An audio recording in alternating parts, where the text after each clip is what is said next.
We've been a leader in banking for more than 100 years. You'll find us here, at home, on your phone, and everywhere you go. Renaissance Bank. Understanding you. Member FDIC. Equal housing lender.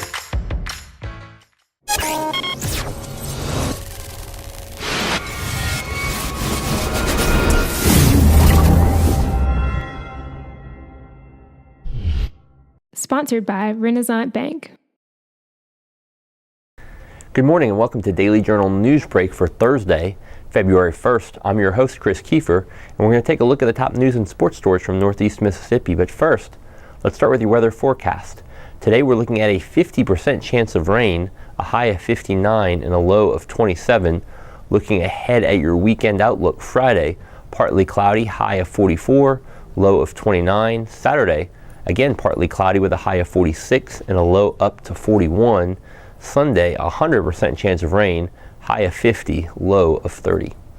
Let's take a look now at today's top headlines. Mississippi School Boards Association Executive Director Mike Waldrop said he now has the insight he needs to move forward with the Tupelo School District's superintendent search.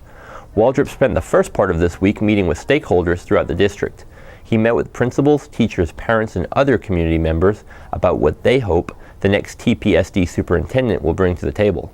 Waldrop said the meetings provided a lot of information that will be used to vet candidates. The Tupelo School Board enlisted the MSBA to conduct the search for its next superintendent. The organization has been accepting applications for the position. It will review them once the application period ends next week.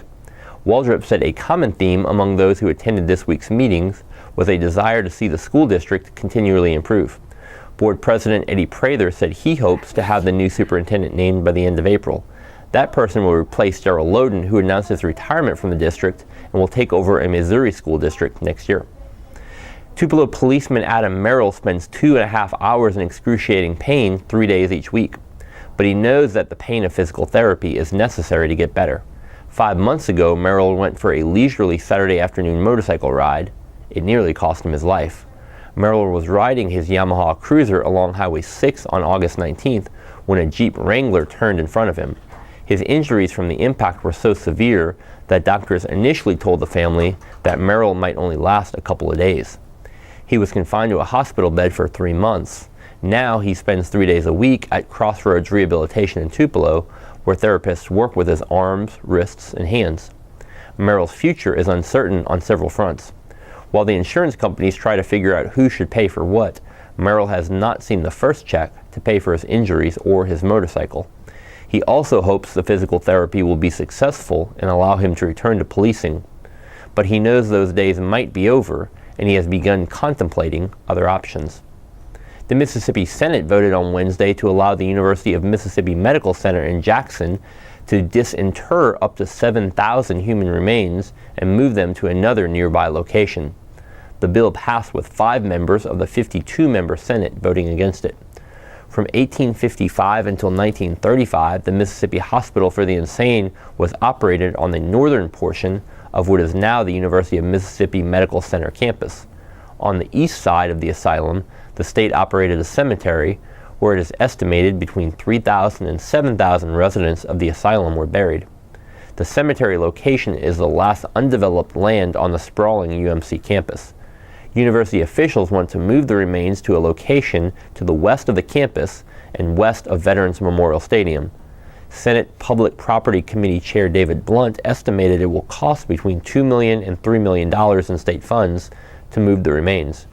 The new site where the remains would be located would be a 9,000 square foot climate-controlled structure. University officials have created a consortium of experts to help with the move. And in sports, new Aberdeen boys basketball coach Marquis Burnett is trying to restore pride to the program. The Bulldogs are just 2-18 this year, and this will be their 3rd consecutive losing season. Burnett took over after Jaworski Rankin resigned as coach on December 14th. Aberdeen's players recently attended a ceremony honoring the school's 2007-08 boys basketball state championship team. Burnett was on that coaching staff 10 years ago and said the ceremony resonated with his current players. He said it showed them that people from Aberdeen can get there and win it. The Bulldogs have won 2 games under Burnett's guidance. They've also had some tough losses. On Tuesday, they jumped out to an early lead on Houston, but ultimately lost 70-62.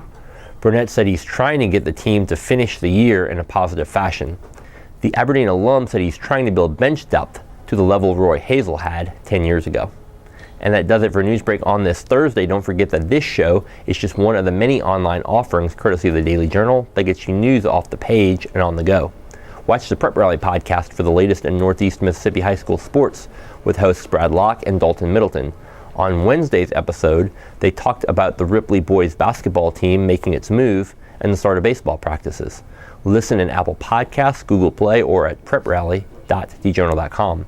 And Ole Miss and Mississippi State fans, check out the Double Coverage podcast for the latest on the Rebels and Bulldogs with beat reporters Parrish Alford and Logan Lowry. Look for a new episode today in Apple Podcasts, Google Play, or at doublecoverage.djournal.com. Each story discussed on Newsbreak can be found in your Daily Journal or online at djournal.com, where you can also find a new episode of Newsbreak each weekday morning at 7 a.m. Thanks for joining us. I'm Chris Kiefer. Have a great Thursday.